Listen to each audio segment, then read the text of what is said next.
जय Siya Ram to all. आज का हमारा टॉपिक है बोहर एटॉमिक मॉडल। अब इससे प्रीवियस वाले वीडियो में हमने डिस्कशन किया है कि आपका रदरफोर्ड जो मॉडल था उसके कुछ ड्रॉबैक्स हैं। तो पहला ड्रॉबैक इस रदरफोर्ड मॉडल का क्या था कि आपके पास अगर रदरफोर्ड ने कहा कि जो आपका इलेक्ट्रॉन है वो इलेक्ट्रॉन आपका न्यूक्लियस के चारों ओर सर्कुलर ऑर्बिट में मूव करता है।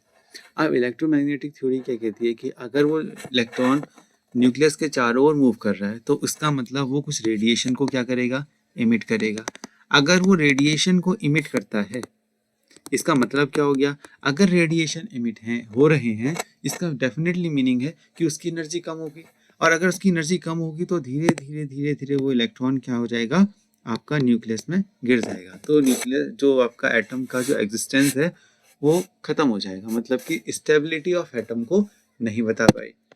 और एक और चीज़ थी वो थी हाइड्रोजन के स्पेक्ट्रम को नहीं बता पाए।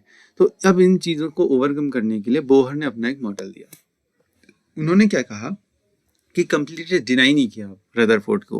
उन्होंने कहा कि ठीक है कि जो इलेक्ट्रॉन है वो आपके न्यूक्लियस के चारों ओर सर्कुलर ऑर्बिट में मूव करते हैं, ये हम मानते हैं, लेकिन वो सारे पॉसिबल ऑर्बिट नहीं है। उन्होंने कुछ पॉस्टुलेट दिए। पॉस्टुलेट दिए का मतलब क्या है कि उनका प्रूफ तो नहीं दिया उन्होंने कहा ये थ्योरी आप मानो तो मैं आपको रिजल्ट निकाल के दे दूंगा। तो उनकी चीज़ों को आपको एज इट इज़ मानना पड़ेगा। मतलब ऐसा नहीं कि अगर उन्होंने कहा कि इनका एंगुलर मोमेंटम ये होता है तो आप पूछने लग जाए कि ऐसा ही क्यों होता है। तो ये पॉस्टुलेट है, that's why it is postulate, कि मतलब ये डिराइव नहीं किया गया है, इनको अजम्पशन में माना गया कि ऐसा है तो थ्योरी ये रिजल्ट आपको देगी। और वो अप्रॉक्सीमेटली काफ़ी अच्छे रिजल्ट देते हैं, इसलिए हम ये बोहर एटॉमिक मॉडल पढ़ रहे हैं। तो पहला उन्होंने क्या अजम्पशन माना कि इलेक्ट्रॉन अगर कुछ स्पेसिफाई ऑर्बिट में मूव करते हैं तो वो रेडिएशन को इमिट नहीं करेंगे, लेकिन वो जो आपके ऑर्बिट हैं वो ऑर्बिट कौन से होने चाहिए, जिनका एंगुलर मोमेंटम जो है, एंगुलर मोमेंटम वो क्या होना चाहिए, h/2 का इंटीजर मल्टीपल, इंटीजर मल्टीपल। इसका मतलब क्या हुआ, इसका मतलब ये हुआ कि अगर एंगुलर मोमेंटम L, जिसको हम MVR भी लिखते हैं, वो क्या होना चाहिए आपका h/2 को किसी इंटीजर वैल्यू से, मतलब जो मैंने n लिखा है यहाँ पर, ये n की क्या वैल्यू पॉसिबल है, 1 2 3 4 इस टाइप की वैल्यू पॉसिबल है। इसको आप 1.1 1.2 ऐसा नहीं लिख सकते। तो इसीलिए इसको हमने क्या कहा, इन्होंने क्या कहा कि इस फिक्स्ड ऑर्बिट पे मूव करता है, ऐसे ऑर्बिट को हम क्या कहते हैं, स्टेशनरी ऑर्बिट कहते हैं। मतलब कि और इन और मतलब कि उनके अनुसार क्या हुआ कि जो बोहर मॉडल ने कहा कि जो इलेक्ट्रॉन है वो न्यूक्लियस के चारों ओर मूव करता है और न्यूक्लियस के चारों ओर केवल उन्हीं और सर्कुलर ऑर्बिट में मूव करेगा जिनका एंगुलर मोमेंटम h/2 का इंटीजर मल्टीपल होता है। h आप जानते होंगे, h क्या होता है यहाँ पर, प्लांक कांस्टेंट। नेक्स्ट आपका क्या है, प्लांक कांस्टेंट। नेक्स्ट उन्होंने क्या दिया कि जो इन पे फोर्स लग रहा है, अच्छा देखो सर्कुलर मोशन कर रहा है तो सर्कुलर मोशन करेगा तो इनमें कोई फोर्स तो लगना चाहिए, सेंट्रीपिटल फोर्स। तो वो सेंट्रीपिटल फोर्स कौन यहाँ पर प्रोवाइड करवा रहा है, सेंट्रीपिटल फोर्स जो है वो यहाँ पर इलेक्ट्रोस्टैटिक फोर्स, आपका इलेक्ट्रोस्टैटिक फोर्स जो है वो यहाँ पर सेंट्रीपिटल फोर्स को प्रोवाइड करवा रहा है।